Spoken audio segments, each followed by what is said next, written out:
Inch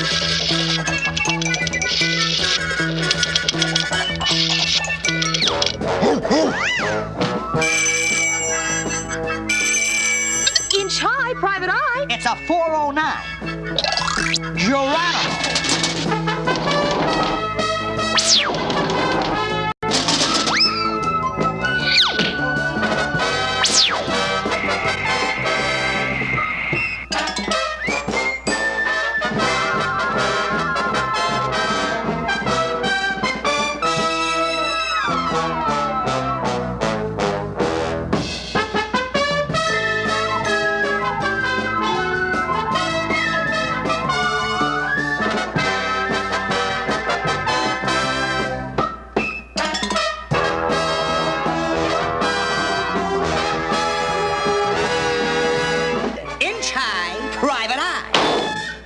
Jordan Tunnel Love presents the behind the scenes of La Desperada, starring Jordan Tunnel Love. La Desperada behind the scenes. Great to go through such a beloved storybook video here. You said you had some questions for me. Do you want to proceed? I do indeed, yes. It would be my pleasure and delight. I'm just going to question one, which is conventional, I realise, but there we go. Because the first question for you, John. How did you get the idea for La Desperada? La Desperada was an inspiration that I got from a movie called The Legend of Lobo from 1962, which is a Disney underrated classic. And I thought, despite a certain former stab in the back, which was a former mascot of my limited company, I decided that the Wisdom Man should have a side character as part of the Glory Days series. So I went with La Desperada when it came to because I basically filmed in Driffield and some of it in the Peak District, which came to me. I had the idea for the song in June, but the story didn't come to me through the summer, which inspired me to have a dream based on one of the actresses that I like. So yeah, I think that's how I came up with the story. Well, that's fascinating. So you say Driffield and the Peak District?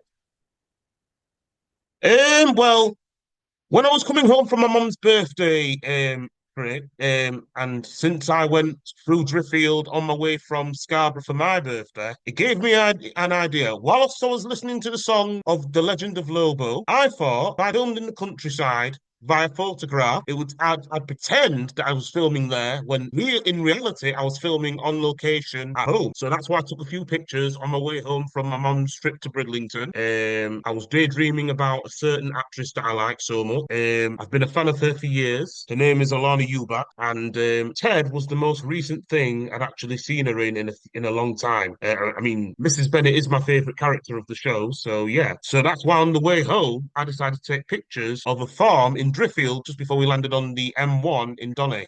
Fascinating.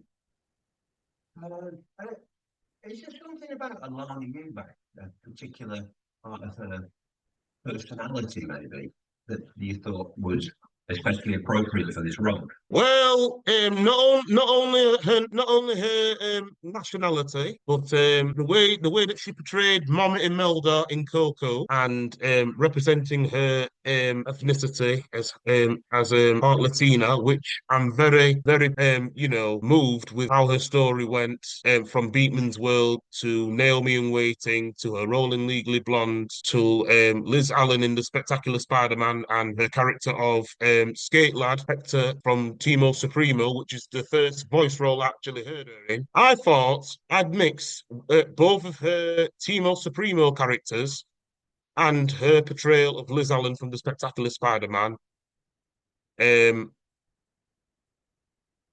into La Desperada as an inspiration, which I had been thinking about all year. So if I wanted to set everything JT Love style with a bang, I thought, why not start with her? I mean, she is one of my heroes after all, next to Paget Brewster, Melissa Rauch, Lauren Graham from Gilmore Girls, to like the younger generation like Jenna Ortega or Georgia Wiggum, Maude Apatow, Sydney Sweeney, Joey King, McKenna Grace even. So when it came to voice actors such as the legendary Susan Silo, who I've been thinking about most of the summer too, because of her villain roles such as Wuya in Xiaolin Showdown, Dr. Carbuncle in Biker Mice from Mars, and of course Sue from Pac-Man, in addition to Miss Fortune from James Bond Jr., which is a very unpopular rare show, to her grandmotherly roles such as Nettie Piscetti from Curious George when I was, but I only seen her once in that show when I was a young lad. So Nettie Piscetti wasn't, but when it came to like characters such as the nanny goat from Jakers or like her her roles in movies such as that movie with Anthony Hopkins, I can't remember that movie, but she worked for a lot of ADR in her spare time, which was, and I knew that Alana Eubank had worked with her in El Tigre, and and I thought Melissa Rauch had actually worked with Susan Silo. I mean, Michael Bell is one of the inspirations for villains, as well as Peter Cullen for Optimus Prime, and the great Frank Welker, of course. So, can we expect to see any or even all of these people making an appearance in Big Tree Glory Days? Glory Days. I think Susan Silo's going to be in it, hopefully, because we know that McKenna Grace is in an upcoming episode of season 3. Susan Silo's going to be in a season 4 episode. Patrick Brewster's going to be in a season 3 episode towards next year for volume 2 or part 2. Joey King might possibly be in it. Sydney Sweeney's only going to make cameos. Georgia Wiggum and Maud Apatow were thinking of season 4. And Melissa Rauch had previously appeared in season 2 alongside. But we know that we know that Lauren Graham's going to have a ballad of her own. Danica McKellar and Tiffany Thiessen are both going to have like a ballad of their own, but it'll be like a duet. So I'll be singing about both of them. They're in production already, and they're going to be released next year. And yeah. So basically, the one about Susan Silo, obviously, because I wanted to, even though I might not have the chance to meet her, at least I don't. At least I can still get to dream and sing about one of the veteran voice actors from the 80s and stuff. Because I know, because I mean, Susan Silo has done a lot in her. I mean, she was Mousy in the original Batman with Adam West in a couple of episodes. Michael Bell was working with Joyce DeWitt on Three's Company before I actually knew him as a voice actor. And of course, Danica McKellar was from The Wonder Years, Tiffany Thiessen from Saved by the Bell, Patrick Brewster from Criminal Minds, and Kathy from Friends. Lauren Graham also not only did Lorelei, but she was in The Pacifier.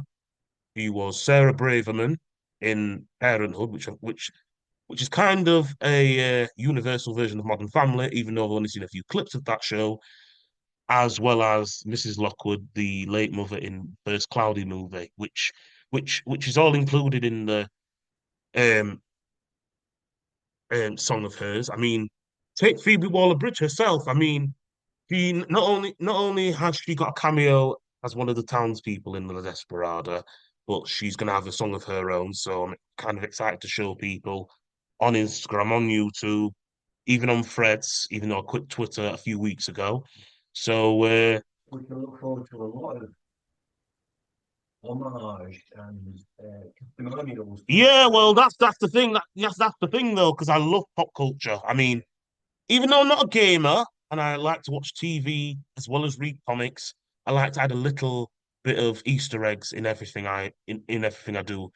Because I don't just class this as a hobby. I class this as official work experience. Which one do you think will surprise? Which animated Easter egg do you think is going to surprise your viewers? Well, I've got Dynamo in the works. I've got a different version of Motley in the works. I wanted to do a bit of Frank Welker. I wanted to do a bit of Don Messick, a bit of Mel Blanc in there, a bit of Dawes Butler, Janet Waldo, um, a bit of Jeff Bennett, a bit of E.G. Daly, Kath Soucie, a bit of few Canadians such as Katie Griffin, Linda Ballantyne, or Andrew Illman, or Sam Vincent, or Rob Tinkler, of course. So a bit of everyone. Not so many Brits. There's only a few Brits at a time, but I want to focus on the North American talent because that's what I specialize in, even though I'm British myself, and I'm hoping I can do a Yorkshire accent in one of those dreams.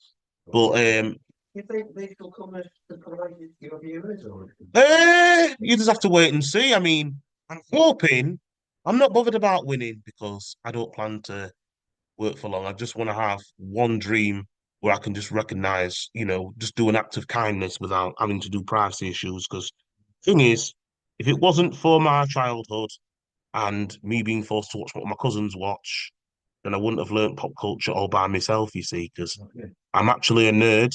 Um, and thing is, I have stolen a few ideas, but I do have someone to thank in Spectrum. I thank Spectrum for inspiring me how to do songs. I mean, Rose's a great singer. They inspired me to do Glory Days, so I have her and her sister and her mother to thank.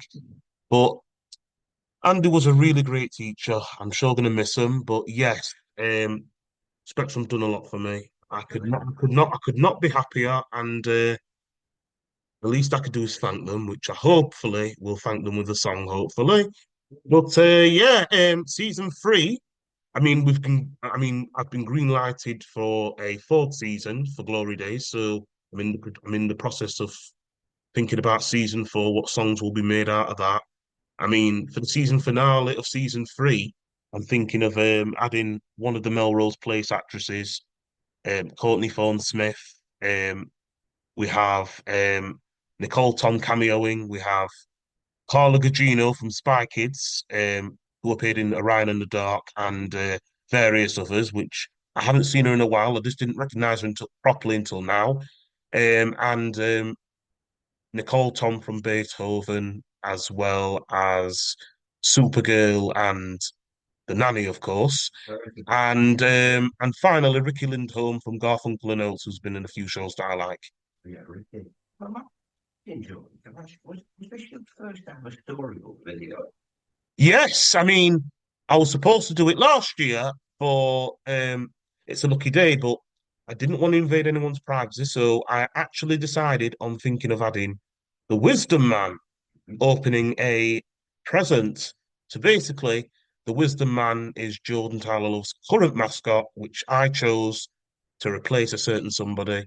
And the thing is, he doesn't talk, he just uses magic, he just yelps or laughs or whatever. Like it's similar to like Tom and Jerry. He's my first autistic character, even though he's my mascot. So I wanted to do someone pretending to be somebody he isn't. Because I'm tired of doing that. I'm trying to make my dream his reality so that when I move on, I can pass down something to my youngest niece as a side job or as a hobby, just to go through her uncle's work because I'm proud of my youngest niece, actually. I mean, she's my pride and joy. But going back to Glory Days, storybooks, I mean, storybooks have been technically my passion. I mean, comic books were, I mean, and still are, because don't forget, I've been meaning to publish Little Red Kitty Hood and Biscuit Wars, but I've decided I want to do some storybooks online before I actually publish them. So,